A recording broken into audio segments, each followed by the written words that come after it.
All right, good evening, everyone. My name is Michael Thomas, and I am the superintendent with Prior Lake Savage Area Schools. Hello to the folks that are here with us live, and hello to everyone who is online streaming. And for those of you playing it back in the comforts of your own time schedule, welcome, and I'm glad you all tuned in.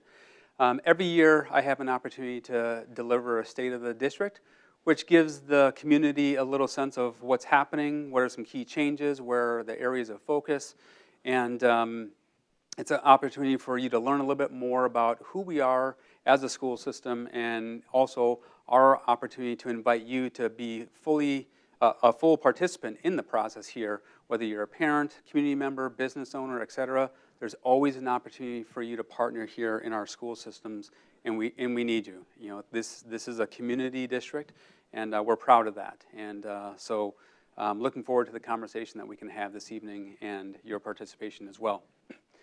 We've had a great start of the school year. It's been a very busy start to the school year. A lot of new things, policies, curriculum, a host of other stuff, new staff. So it's always an exciting, but also a real kind of heavy lift on that front side. And we start every year with a new theme. And this year's theme is committed to excellence. And this is really driven by a lot of our strategic planning work that we did the latter part of last year. And a lot of our focus in our community was talking about excellence, and specifically, how can we bolster academic excellence? And as we had discussions as staff and things of that nature, we thought, you know what, that is going to be our theme, so that everyone in the district and the community understands that's going to be our laser focus, because we all strive to be our best and show up in our best. And so that seemed fitting and appropriate for this school year. So we're really excited about that. This is our new logo, and you'll see it kind of all over our publications as well. We have a great school board that I get to work with every single day, and in this day and age, being a school board director doesn't come easily. It's a real challenging opportunity given the context of what's happening through many of our communities throughout the country. But I can't thank our school board enough for the hard work and dedication that they put in countless hours to do what's best for our students and our staff and the overall community every single day. And I will give a point of note here on this. At the very end, we have a picture of Daniel White. Many in our community probably know Daniel because he served on our school board for many years, and he's been recently appointed to our school board just earlier this week. We had a school board member that needed to step away from their position, and through, I think last Monday, Daniel White was, I'll just say reappointed, because I think he's, like I said, gone through this process before. So we're excited that Dan has joined the school board again. He was a very active member in our strategic planning core committee, and so excited to have him back on the board. And then there will be a special election in the future so that a permanent appointment will ensue after that. I also get a chance to work with amazing staff every single day on my senior leadership team, covering all aspects of the district, and like our school board, put in thousands of hours collectively as a team every single week to do what we believe in our hearts is the best for our students every single day. And so, this is the team before you, and like I said, cover all aspects of our district. And we've got a couple of our senior leaders with us this evening, Dr. Edwards and Executive Director Fredrickson, who leads our business services and academic services. Thank you both for coming out and the work that you do on behalf of the whole team. So thank you all. We have a new strategic plan. And like I said earlier, we spent the latter half of last school year engaging with hundreds of our community members to develop a brand new strategic plan. And again, I can't thank our community enough for their participation and their feedback. And I have to tell you, in all the sessions that we facilitated, we heard a variety of different viewpoints and perspectives and beliefs and ideas.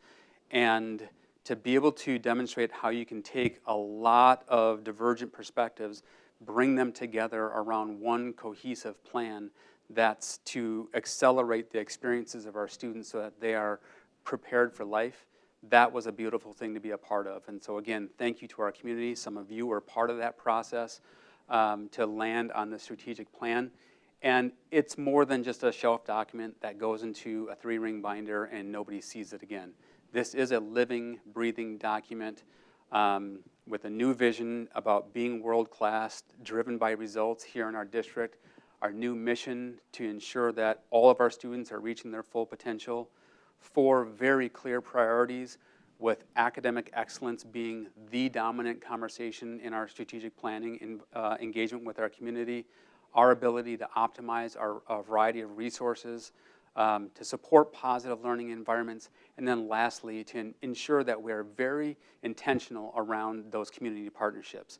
And as I stated in my opening remarks and welcomes, that this is the community school district, and this is not Michael's school district. We need to make sure that our community is involved and takes an active role in how we can support the development of our students.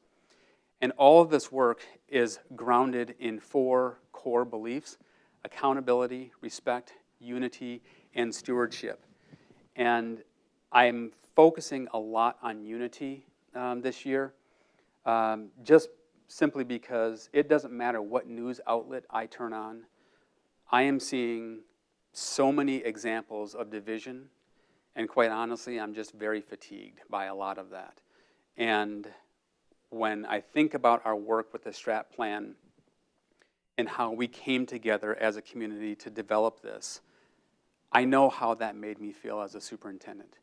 And I know how many others felt about that process as well. And so when we think about how we can be united on behalf of our students, great things can happen. And so irrespective of roles, responsibilities, titles, parent, community member, church member, it doesn't matter. When we come together, great things happen. And so just want to make sure that folks understand this is our work. Our community has declared everything that we do is guided by this plan, and we want to ensure that we're adhering to that. And so calling that out very frequently is something that we've already started to do to demonstrate how we're living this plan. So we are a very vast district. We cover, well over 300 acres all throughout the Southwest Metro. And we have a host of elementary schools, a middle school campus, high school campus, ALC campus. We also have a campus that's in Lakeville, which is an extension of our high school that supports our MinCaps, our career pathways programs. We'll talk a little bit more about that. But we cover a lot of square footage. And when we look at how we're composed, we have a little over 8,600 students in our district that we serve, about 1,300 staff, licensed and non-licensed, and 15 schools, and just under 60 languages spoken, with Spanish and Somali being some of the dominant languages, and seeing a very large increase in our Russian and Slavic languages as well. So, we're very proud to serve the entire community, and as we continue to grow as a community, we'll want to make sure that we are responsive as a district to meeting those needs that come along with the changes of various community aspects. Our enrollment has been fairly flat for some years, as you can see. I will say that the projections of where we're at for this school year, we are actually above projections for the first time in quite a few years. I think we're just a little over 100 students, is that about right, give or take? About just a little over 100 students, with a majority of those increases coming at that kindergarten early level. So that's a great opportunity for us to start growing our enrollment again, and that's a good positive sign with some of the things that we've instituted to really start to welcome back more of our families, and we're excited about that because we are also fighting something that we really don't control, and that is enrollment in the state of Minnesota is also stagnant and declining because we don't have the K-12 birth populations that we once had. And that is a phenomenon that the state of Minnesota is needing to contend with. And whether you're looking at state demographers, Scott County demographers, any third-party demographers that we work with as we do various projections and reporting, every one of them is pointing to Minnesota becoming an aging state. And so one of the pieces that I'll talk a little bit more later on about is that if that is becoming our trend, we might also need to be considering conversations at the state level with regards to the general education funding formula that's premised on a continued enrollment of K-12 age students. And so in the absence of that, do we need to address the funding formula so that schools don't find themselves continually going underwater based upon a funding formula that may not make the most sense anymore given the demographics. So more to come on this, but we're watching this. But again, really happy about seeing those projections, coming over projections here. Just a little bit about our finances. You know, when I came here, there were a lot of conversations around ensuring that we are open, you know, with our books, if you will. And so we did create a financial dashboard, and just want to remind our community that you can go to our district website under business services, and you'll see a real-time dashboard for every school, every department, so that you can see how every penny is being spent juxtaposed to what is being budgeted. And it's just a way and an opportunity for our community to kind of progress monitor the financials on their own. And there's ways that people, if you're really passionate about that, you can create your own pivot tables and things of that nature. I would also just share with our community that with this level of transparency and autonomy to be able to manufacture your own kind of spreadsheets, be mindful of how that data is being used. And if our community has questions about that, to please reach out to us so that we can ensure that we have proper context around things that people may be sharing or questioning, et cetera. So that's really important, but I think it's a great opportunity for our community to be able to have that level of access, which we've historically not had here in our district. You also probably are aware of a variety of unfortunate events that have continued to happen throughout our country, most recently in Georgia. And I can tell you as a superintendent, the thing that keeps me awake at night is just praying that our students and our staff and our families and our overall communities remain safe. To have acts of violence like that occurring on K-12 campuses throughout our country, that's very scary. You know, and as a parent, when I send my student to school, I expect my student to return home. And we pride ourselves in ensuring that we maintain the highest level of safety and support and security in our schools. And through our partnership with I Love You Guys, who supports districts all throughout the country as a result of what happened in Colorado many years ago, we have enhanced our safety and security protocols. They are new this year, and so I would also encourage our community, particularly those of you who are parents, to review the school safety guidelines with your students to understand the new protocols. But you'll see signs like this posted throughout our district that kind of talk about what happens with regards to any of those changes, you know, with our holds, our lockdowns, and our sheltering in place. But know that we practice drills that are mandated by the state, as well as those that we offer our own staff internally. And we also even do that for this type of a building. It's not just for our schools. You know, any K-12 facility in our district are adhering to these new safety protocols. So again, I encourage folks to evaluate that information with their student, if you're a parent. Talk a little bit about academics, namely some key areas of reading, math, and science.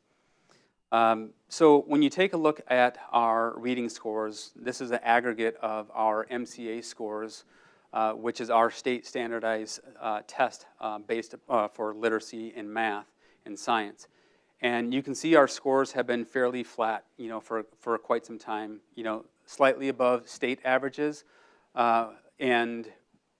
but we know that something needs to change. And I would say that this type of graph you'll find in many schools throughout the state. You'll probably find them in many schools across the country.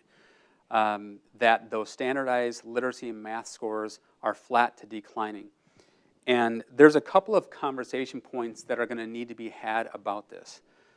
First and foremost, I want to say that our MCAs are summative exams, and that's kind of like looking in the rearview mirror of your car. It's something that has happened, and it's hard to kind of take action on those aggregate scores. We also have formative measures, which is like looking through your windshield, that allows us to see what's happening in front of us and have more immediate responses. And then there's some other unit or teacher-driven assessments as well. So the point being, multiple measures of assessment are critically important to understanding the entire picture of how our students are doing, not just looking through your rearview mirror or just your windshield or your side mirrors or whatever it might be. And our state of Minnesota has recognized that literacy is something that is of top priority. Some of you might have heard about a new bill that came out of the last legislative cycle called the READ Act. And it is Minnesota's kind of war on literacy to ensure that they can bolster the experiences of our students in all of Minnesota's schools, to ensure our staff essentially understand the science of reading and are able to apply those scientific research-based practices in multiple disciplines. And so absolutely agree with our state, and many states are taking this on, by the way, so that we can enhance that experience and those outcomes for our kids.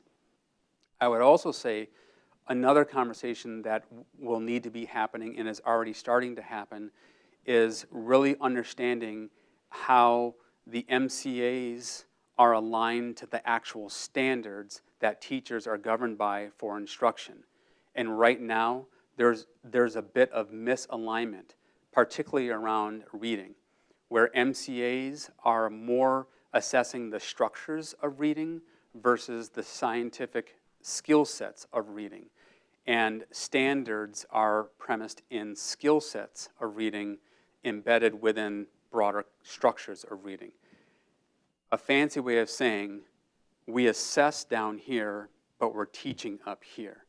And so we may not be getting an accurate portrait of the true proficiency of our kids. And this is something many of our advocacy groups, whether it's teachers, or principals, or superintendents, we are coming together to ensure that we are pushing these conversations with the state to ensure we can better align our assessments, keeping our standards high, but then let's take a look at how we're writing assessments that meet the level of our standards. And that's something that will be happening quite a bit this year, and likely you will see that on legislative platforms for many school districts as well. Math is very similar to, oh, and let me just back up here. With regards to literacy and the READ Act, there is new requirements for our school districts in the state of Minnesota for kind of cohorts of staff, cohort 1 this year and then cohort 2 for next year. And there's various groups that are identified, but all staff are going to be going through a very deep, rich science of reading professional development to the tune of about 60 plus hours, so that they are acquiring skill sets of research-based techniques to enhance and foster the development of reading. Obviously, many of our pre-K through third grade teachers are heavily rooted in that aspect already, because that's where students are actually learning to read. And then you make that critical shift at fourth grade and beyond that you're actually reading to learn. And so whereas pre-K3 will have a high emphasis, we still want to ensure many of our other staff understand those same approaches, because literacy is truly interdisciplinary. So whether you're engaged in math or science or social studies or even driving here tonight, we read every single day. We are reading signs, we are reading traffic signals, we are reading books, we are reading a lot of things. And so we understand literacy is the bedrock to all learning. And so that's why we want to ensure that we are taking that cross-functional approach to ensuring our staff are getting the training that they need to go through that. I will also say there will be additional requirements around curriculum to be determined as to what that will all entail. But right now the state of Minnesota is going through processes of approving various curricula that will align to our increased reading standards here in the state of Minnesota. And I will tell you, there is going to be some push on that. I did something, I don't know what I did here. I think it's trying to update itself. Excuse me one second.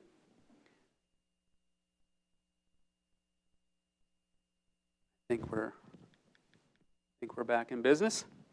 So there will be some conversations about what type of curriculum will be approved for districts across the state of Minnesota to ensure that we are meeting those new requirements of literacy standards and training here in the state.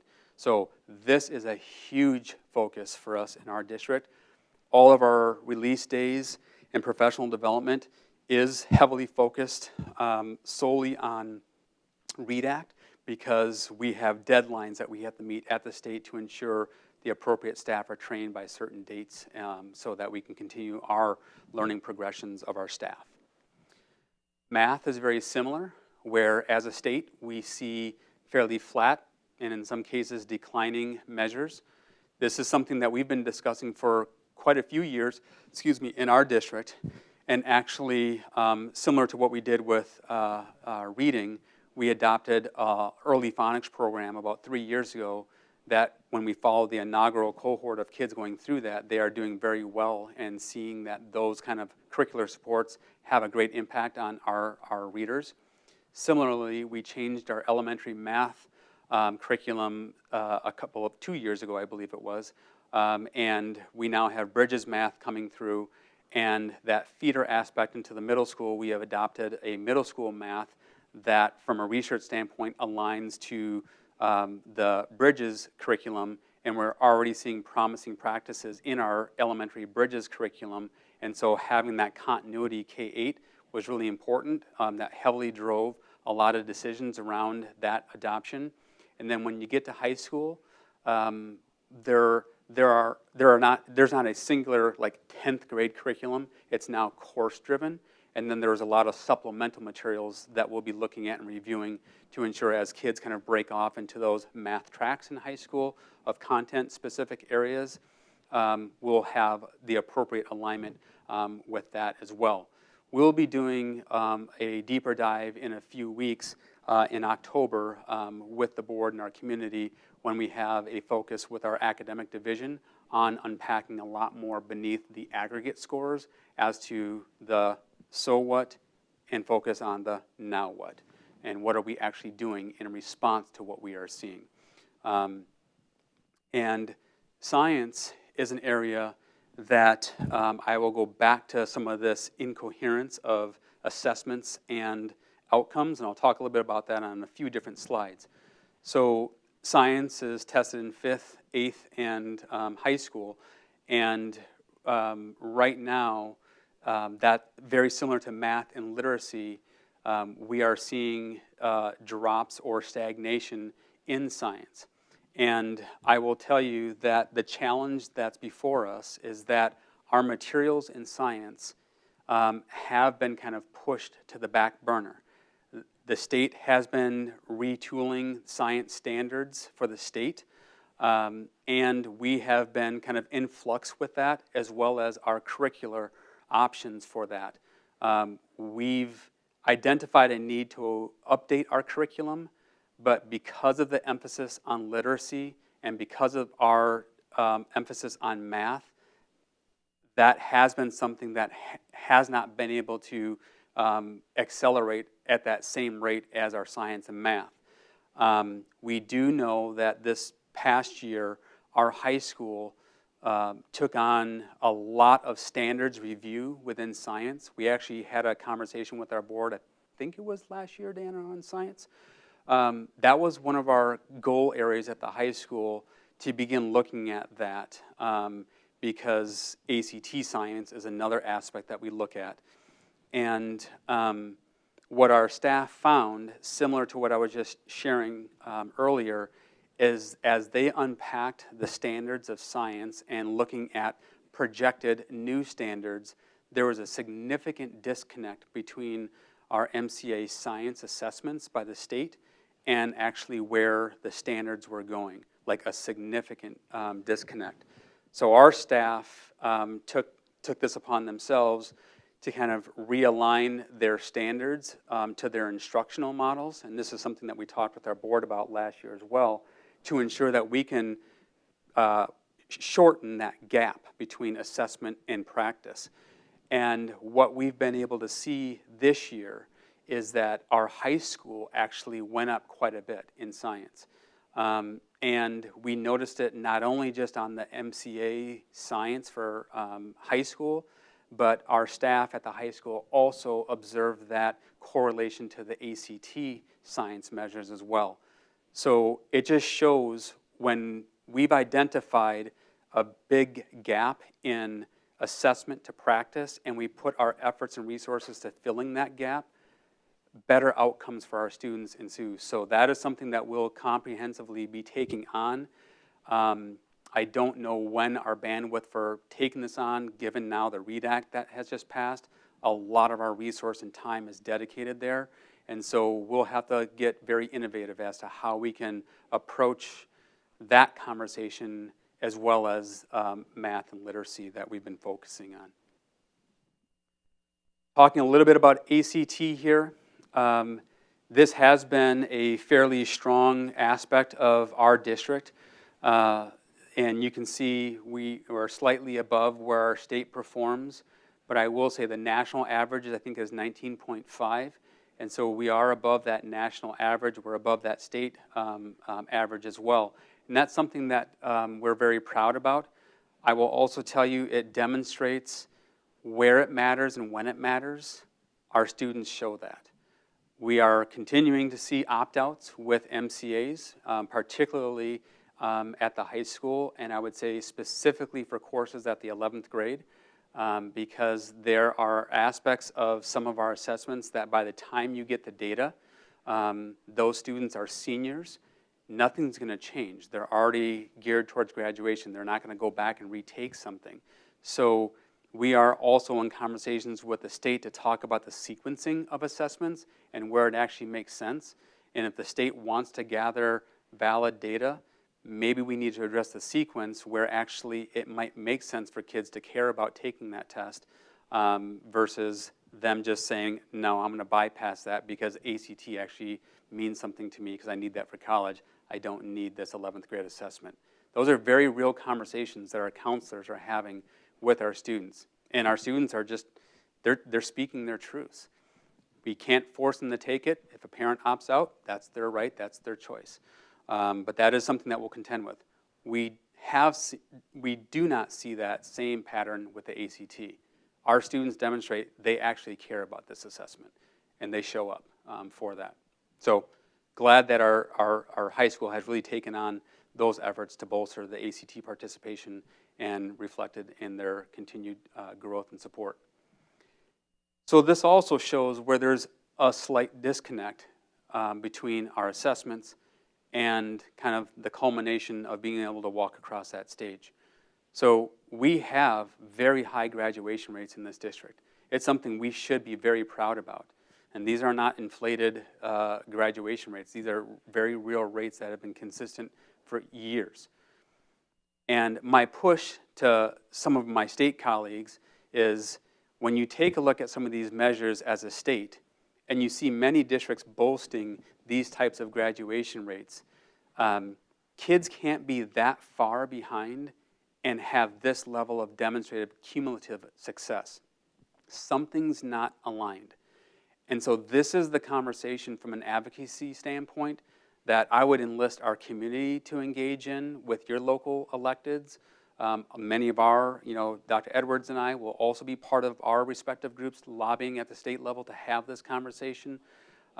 It's just something that's really important for us to understand, that to walk across the stage isn't just a lighthearted thing to do. There's a lot of blood, sweat, and tears that our kids go through to make sure that they can walk across that stage. And we want to ensure that when they do, they're confident about how they've actually performed and that we have the appropriate measures to capture that story of success for them. So I will also just share that our ALC And this is our Alternative Learning Center. And there's a variety of reasons why a student might leave the comprehensive high school to go to the ALC.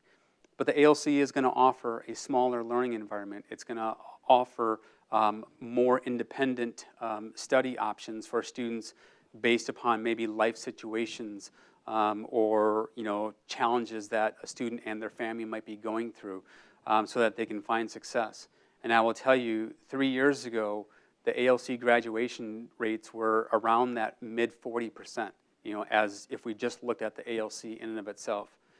Just this past year, I think just this past year, our ALC graduation rates were right around 72%, okay? That's a significant increase, and I'm going to tell you, if you ever have an opportunity to go to the ALC, I encourage you to pay them a visit. They also have a Strive Mentor program, so if you're also interested in mentoring a young person who really could use another positive adult in their life, there's opportunities for you to also mentor at the ALC. It speaks volumes about what that staff and leadership are doing at that school to ensure they are giving everything that they can to these students who are facing many obstacles in their life that are saying you're never going to make it. Yet they're demonstrating over time that irrespective of those obstacles, they are finding success and opportunities. So a big shout out to the staff there who are doing an amazing job, with helping our students work through whatever they need to find that academic success and be prepared for life. Our kids go a variety of places. About 85% of our students attend 2- or 4-year universities, and you can see in the dark blue some of the states that they're touching in their academic pursuits. And University of Minnesota is one of our biggest receivers of our graduates, so shout out to any of you Gopher fans out there. A lot of our kids are there and getting supported by the U of M, so we really appreciate that opportunity to have that hometown university. We also know many of our students are choosing other pathways. Perhaps they're going straight into the workforce with our MinCaps program, which I think I'll talk about in a slide or two. The cost of tuition these days is exorbitant. And maybe some students are saying, college isn't for me, or that's not my passion, but I do want some certificate kind of based opportunities to learn, where when I graduate I can go into the workforce. That's something that they can do at MinCaps. And I'll speak more about that in just a few moments. We were one of the first schools to develop an eSTEM program and be recognized here in the state of Minnesota, as well as a Green Ribbon School. I would say that eSTEM or STEM was a huge influx in the 2000s, and so many districts went to this model of incorporating more STEM, science, technology, engineering, and math, and I would say STEAM as well. The arts have also been proven by lots of research showing that the more arts opportunities kids have, the better performance they have in those kind of core curricular areas. This is something that we have ingrained in a more interdisciplinary way. We don't have like an eSTEM academy, but it is woven into our daily practice in many of our campuses. And then some of our campuses that back up to some of those wooded areas, we actually have outdoor classrooms and supports through a variety of community groups like our PTC or our Dog Dads groups, who have built learning platforms or reading hammocks and things of that nature to make sure that we are incorporating the natural surroundings into our classroom learning experiences. So we can do a lot of our science, a lot of our literacy, math, etc., all outside. MinCaps, as I was mentioning, is our Minnesota Center for Advanced Professional Studies. 2 years ago, I was, every July, we have our metro-wide mayors and superintendents meeting downtown Minneapolis, where, from the 7-county metro and beyond, we have all the mayors and supes gather around various topics. 2 years ago, this was the topic. Many districts are really promoting the growth of MinCaps types programs because the demand that's coming from our students is through the roof. We can't keep up with their interests. We also know there's a high demand from industry to say we needed employees yesterday. Sometimes waiting for a traditional 4-year timeline might not work out for various industries, where I could actually take graduates who have had, several years of training in whatever that industry might be. Let's say it's one of the trades. I'll bring them through my own proprietary program, and they can become a journeyman, for example, in a matter of 2 years, 3 years. That's a significant opportunity for our kids to accomplish, that level of professionalism as a journeyman, an electrician, for example. And I will tell you, making a very good wage that's livable and ability to, grow a family, if you will. And having been through some remodeling projects and things of that in our own home, trades folks, they do well. If you need a plumber, if you need an electrician, it's not something to be laughed at. So our kids know that whether it's trades, business, education, marketing, health careers, there are multiple tracks that they can take at that Lakeville campus and graduate in some of our programs with certificates so that they can go directly into the workforce. And perhaps a traditional 4-year degree is in their future, and maybe they're going to work to save up money to help pay for college or things of that nature. Either way, it's a great opportunity for our kids. Unfortunately, we don't have the resources to continually grow the space that we occupy. We've unfortunately had to cap enrollment and not accept students into some of our pathways because the demand is so high. We've actually had to say no to another district who wanted to partner with us and send their students into our school district for the MinCaps program. And so I think there's a huge opportunity for us to engage in conversations about how can we enhance and make this a continued reality for years to come, because the demand is not going to go away. Another one of our specialty learning pathways is our Spanish immersion pathway that's envisioned to go K-12. Right now it's K-10, and so we've got 2 more years to fully bring on our pathway. And this is a great opportunity for families who not only want to learn a different language, but research also shows that students who are learning another language also tend to perform better in core content subject areas as well. And we're seeing that with many of our students here at La Ola del Lago.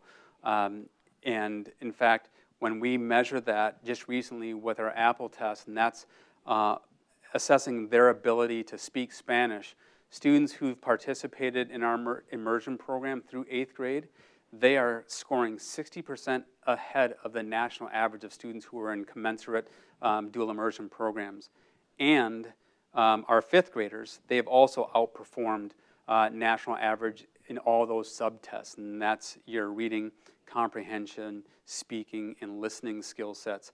So they are demonstrating high proficiency in their ability to embrace and enhance their language acquisition in Spanish.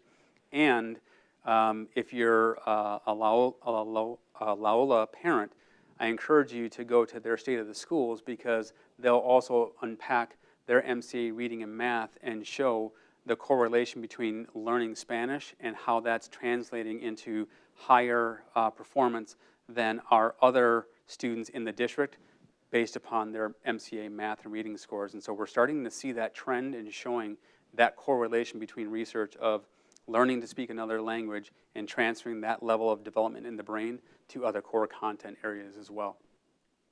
We also have the SAGE Academy for some of our students who need that acceleration based upon their gifted education, twice exceptional gifted, etc. So those are opportunities for our kids within one of our elementary schools, Westwood, to have classes that, if I'm a 3rd grader reading at a 6th grade level, or the likes of that, how do we continually support that?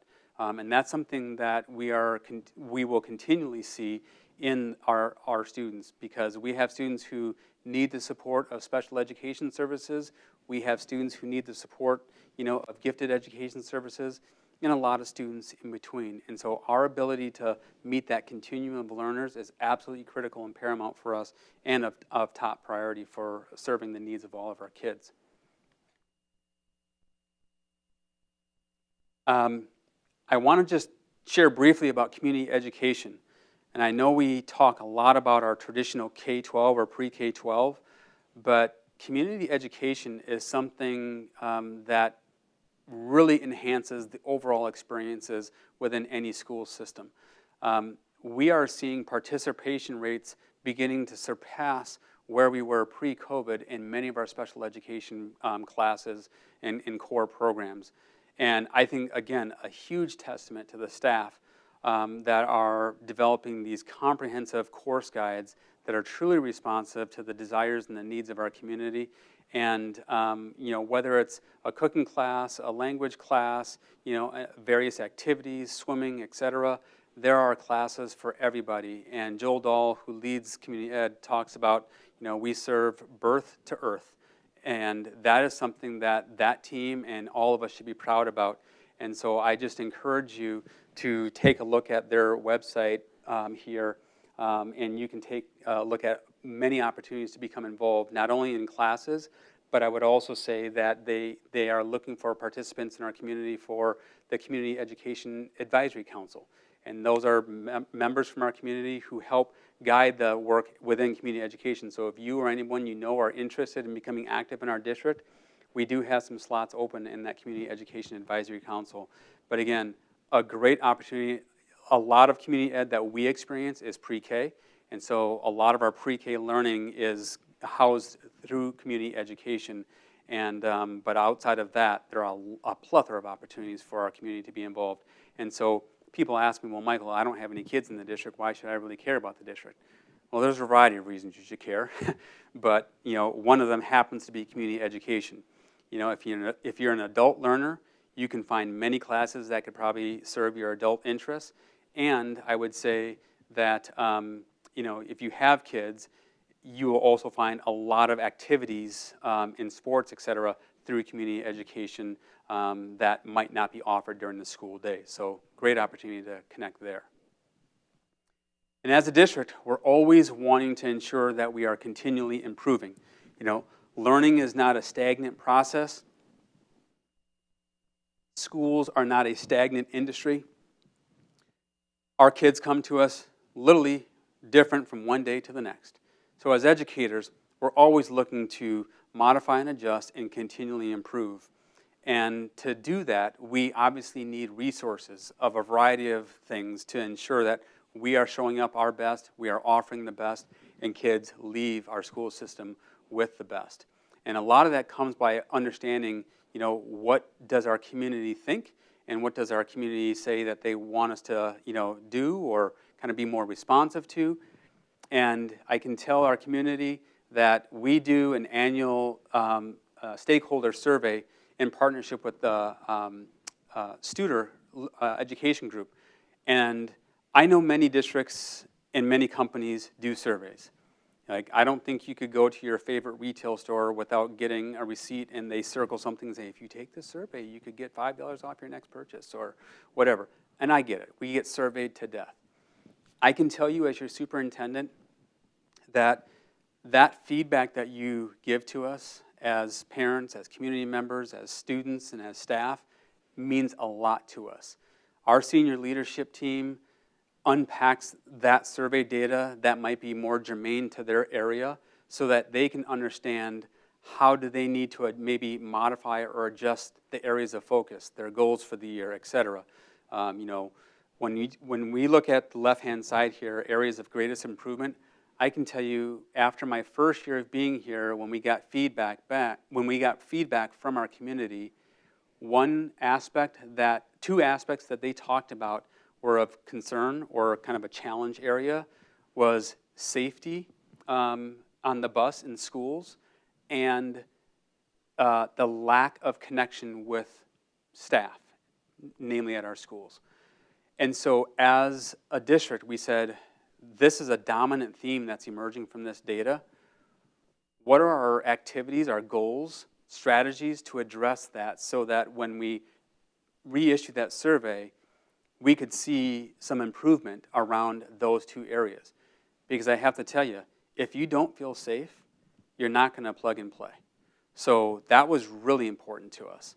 And as a family, if you don't have a relationship with us as a staff, then you're going to kind of be in the dark about what's happening with your student and how you might get support with your student. Two key areas that we wanted to make sure that we focused in on. So we put a lot of emphasis there, a lot of training there, a lot of intentionality with staff to make calls and schedules and logs of calls, et cetera. And after a year's worth of time of new strategies around that, this actually came back the next year as areas of greatest improvement, which tells us our community noticed. And again, we don't have that individual experience on a daily basis like an individual parent or family does.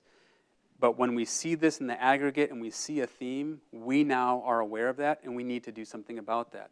So through partnerships with our bus company and our deans, we did a comprehensive training protocol that definitely made our school buses feel more safe and our schools more safe. And then lastly, many of our school campuses were very intentional about making some regularly scheduled calls to families just to simply say, hey, when I talked to Michael in class today, he did this, this, and this, and I just want to let you know how appreciative we are of having Michael in class. It also might be, you know what, today it was a little tough for Michael, and he's a great student, but here's what happened today, wondering, can we have some conversations about what might have worked at home that I might be able to replicate in the classroom to kind of keep Michael on track a little bit better. Those intentional calls are extremely important. So getting that feedback to our families, receiving feedback from families, because you're going to know your students far greater than we'll ever know your students. So the better relationship we have between home and school, the better our students actually perform. And so we know that in this most recent survey that we have an opportunity here on some key themes that have emerged around asking me how I learn best. Understanding those unique learning needs of our students, those learning styles of our students, whether it's your auditory, visual, kinesthetic, kind of hands-on kind of learner, or I need to be, time back because I'm more of a reflective, introverted learner, or, I need to be involved in group dynamics more, all those aspects. That's what our students are saying, hey, we want our staff to know more about us and what we actually need. And then also understanding that families have a feeling that their child, not students in general, but that their child, their student matters most, right? And that classroom teacher or that school has all the resources necessary for my students' success. So there are opportunities for us as a district based upon that feedback that we now are taking back to our teams for this year as we set strategies around how we can have greater intentionality to address these challenge areas. There will never be a perfect system, never be a perfect school district, never be a perfect staff member, but what we can do is always make sure that we are doing our best, showing up in our best. And that's something that we pride ourselves in that continuous improvement model. Now, we are coming up on our time, and I might go just a tad over, but I do want to talk a little bit about our operating levy, because I was trying to do the state plus some of the levy conversations as well. One of the things that I wanted to share is that, and again, I will say a lot of these presentations are being done in the community. We've also just created a narrated version of the primary slide deck for the levy, and so that will soon be uploaded into our website. So if you want to click on that and listen to in the privacy of your home or whatever, taking a walk with the dog, you'll be able to do that. So when we look at what's happening here, our expenses are outpacing our revenues. And as I shared earlier about enrollment, our largest revenue comes in the form of general state aid by that base funding formula times however many students you have in your district. And that's what people will often refer to as your general fund or your base student aid. And that has not kept up largely due to we are seeing a decline in enrollment. And if that's our primary resource, that's why I'm saying we got to have a conversation with the state about that formula and ask ourselves, does that actually still make sense of how it's written, or does the state need to do something different? So that's something I wanted to start with. And there's a lot of factors that can go into revenues and expenses, and we'll unpack some of those. Every time the legislature goes through its legislative session, many school districts are left with gifts, and they're called mandates or new statutes. And this last cycle did not fall short of that. There are quite a few. Just listing a few here. Some of the true costs of these are yet to be determined because they have not been fully executed. But I'll just share the READ Act as one that is, nobody questions the need to address literacy, as we talked about earlier tonight. But what we're challenged with is the resources coming to districts to address literacy oftentimes leave gaps in funding. And so we would have to use our general fund to supplement to meet the mandate, because we have no choice to implement READ Act. We can't say, nope, too expensive, we're not doing that. We have to do it. And in a district like ours, when we receive some of our READ Act funds, based upon how many staff we have, and I'm checking with my team here around some of our math conversations, it's about 60 hours or so of training that our staff need to go through. And based upon the funding that we receive from the state, if we were not successful in negotiating the training to take place during the contract day and had to pay our staff outside of the contract day, we'd be looking at about $11 an hour, give or take. And if we were looking at stipends, we might be upwards of that $400 range, give or take.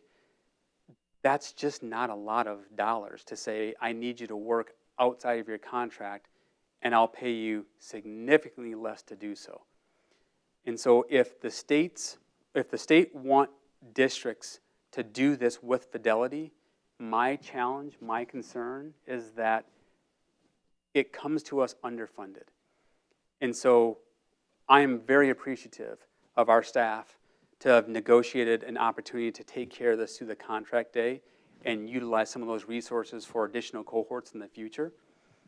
Had we not been able to do that, we'd be struggling, like many of my colleague districts are, to really enact this with fidelity and find some great success. So that's just one example of how some of these mandates can kind of come around and kind of bite that bottom line dollar in every district. And there's many of them.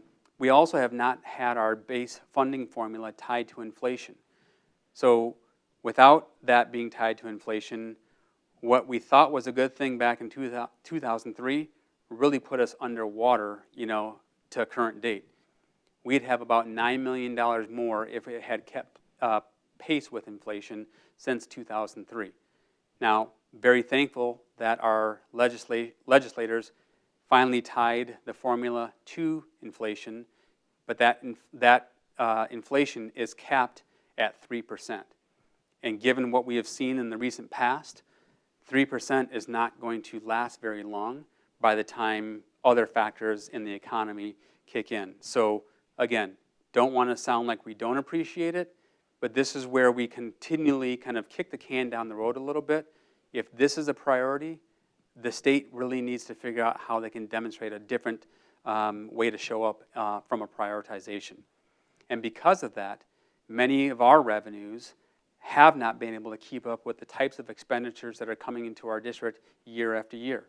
So if it's the environmental inflationary factors that most of us experience when we're at the grocery store or gas pump or child care services or utilities, that's real. We also know that our students are coming to us with many more complex issues. And it takes additional resources to help students work through and overcome some of those issues or barriers getting in the way of accessing academic learning. And so that is where we will put additional resources. One aspect I will just share is that special education, for example, this kind of goes back to the mandate thing, but a large part of our cross-subsidy has been in special education historically. And for the first time, after probably, this is year 26 for me, and at least 20 years for me that I can recall, we finally have the state of Minnesota putting resources into special education that come significantly underfunded from the feds. The state has sprinkled something on that for years, but now we're finally getting some substantive resources added to it to the tune of about 45%. But still, we have to make up that delta, right, of that additional revenue from our general fund to ensure we meet the federal law of IDEA to support students that need special ed resources. We will always provide that without blinking our eyes. But we also know that that then pulls from dollars that I might be able to enhance teaching supports or address class sizes, et cetera, because now I have to pay for that federal requirement that should have been paid from the federal government. I digress a little bit, but I get kind of passionate about this. So we've been using some of our fund balance to add to our revenue stream to match the expenditure projections that we are seeing go up every year. And again, you'll see in a moment, a large part of our expenditure is our people. Our people are our greatest assets for our kids.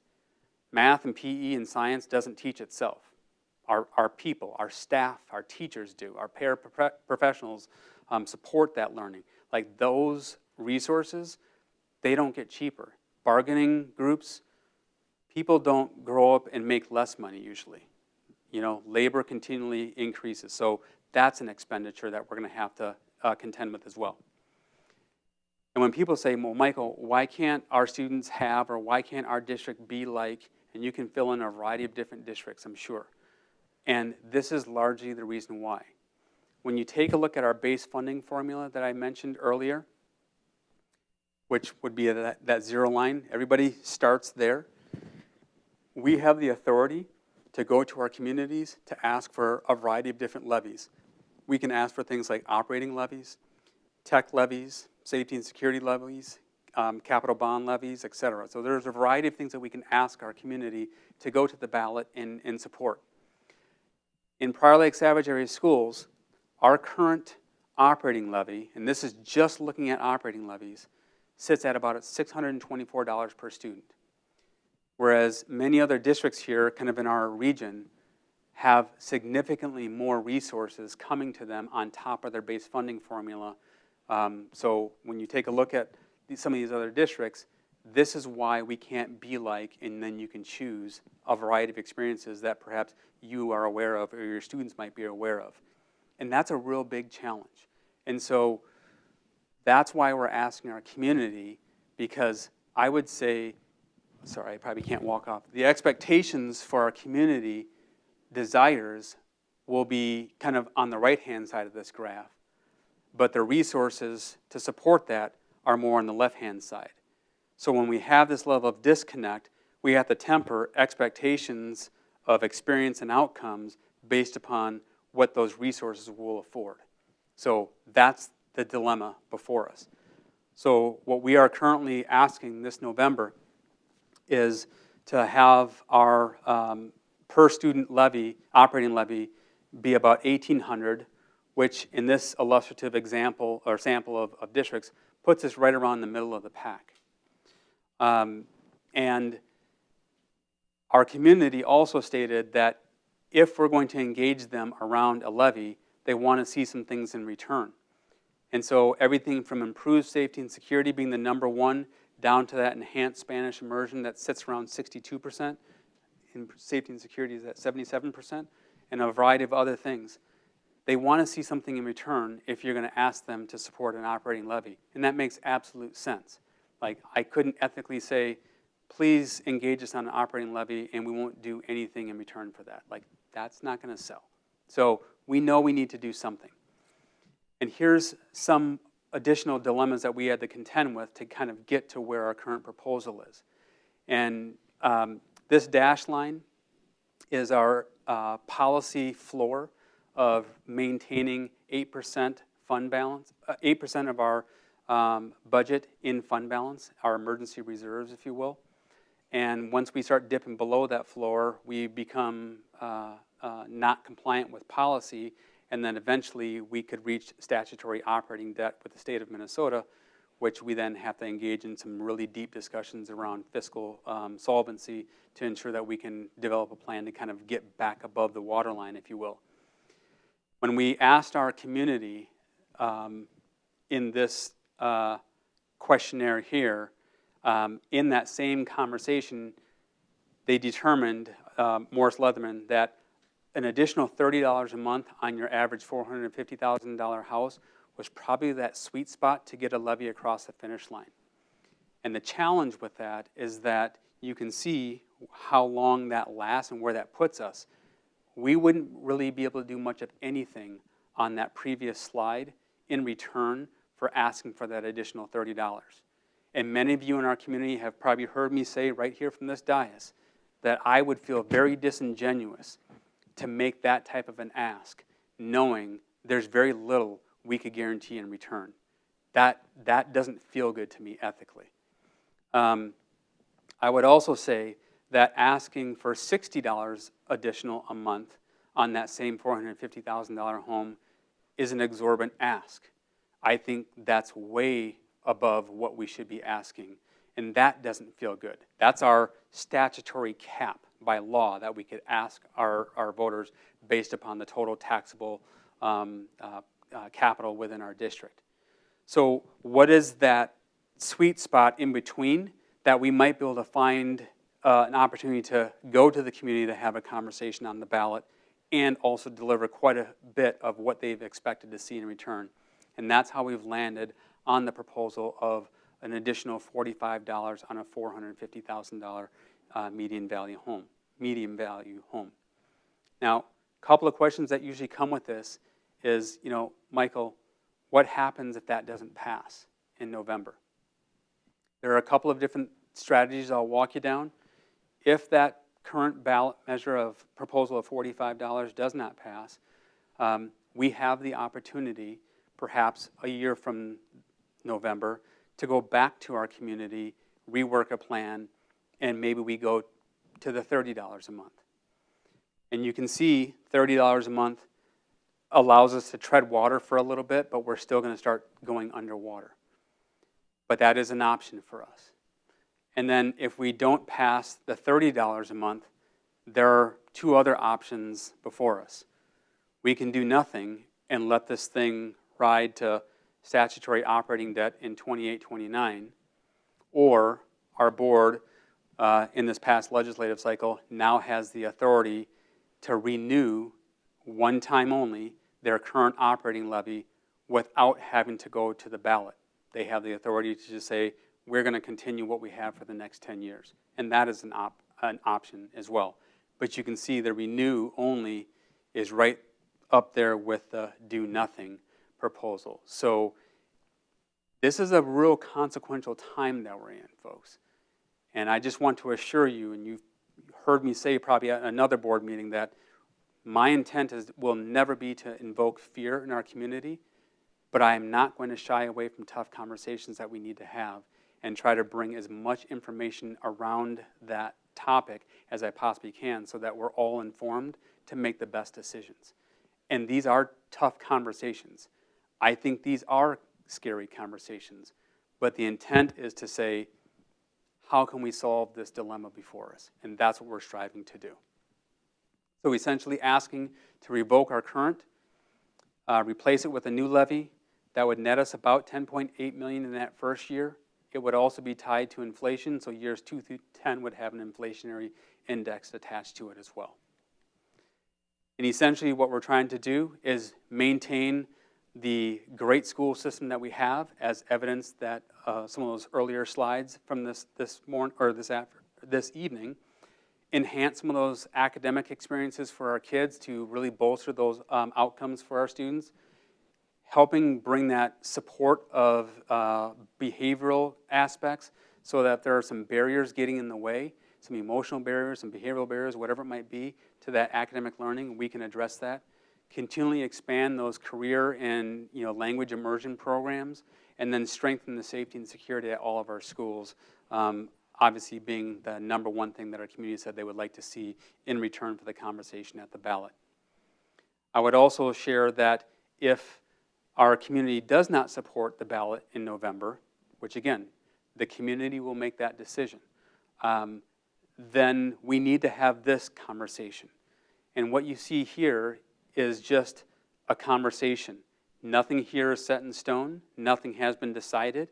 But I will tell you, as a senior team, when we project out how will we make an additional $4+ million cut, given the cuts that we've already experienced just for this year alone, not to mention the 2 other times in the recent past that we've gone through significant budget reductions and redistricting and boundarying of our schools, there's not fat to cut. There's no little trims to cut. We are hitting bone and muscle. So we do need to have the conversation of what does a projected continuing budget reduction plan look like for the years to come, because that will be the reality before us. And I will tell you, pass or no pass, we are committed to being stewards of our resources. And we will always strive to ensure that we are optimizing our resources, finding ways to be more efficient, finding ways where we might say, you know what, that's not getting the outcome we need, and we need resources here, so we're going to stop doing this, reallocate it here, et cetera. So that's always going to be in play.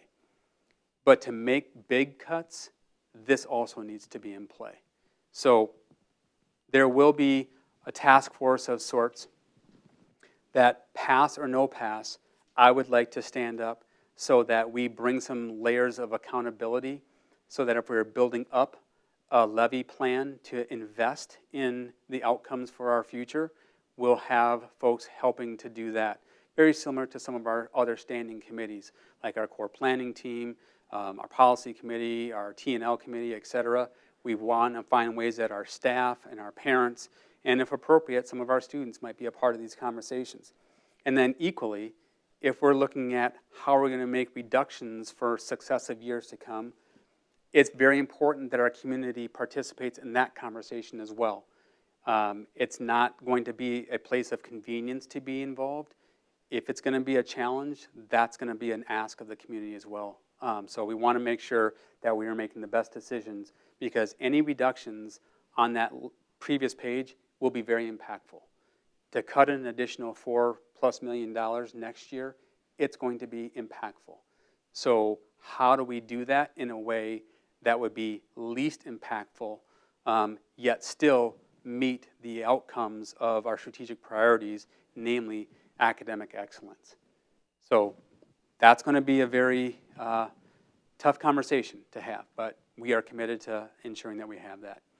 So in closing, want to give you guys an opportunity to always remain engaged and always participate in our district in a variety of different ways. If you want to see some good theater, I guarantee you, you can't touch the performances that our students put on at many of our schools. So whether it's our high schools, middle schools, elementaries, do take an opportunity to see some of these shows.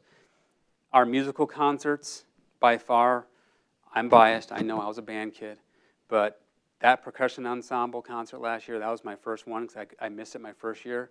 I couldn't believe what I was listening to. Like, I would pay big money to watch these kids. So take a look at some of our concerts. And then you got sports. We have sports. If you are a sports fan, take a look and support our kids. They love to see our community out there. Whether you have a student on the field or in the pool or anything like that, it doesn't matter. Just get out there, have fun, cheer them on. They need that support. Some of you have really enjoyed having a newspaper. And some of you get your news in a variety of other ways. So we know we don't have a print newspaper anymore.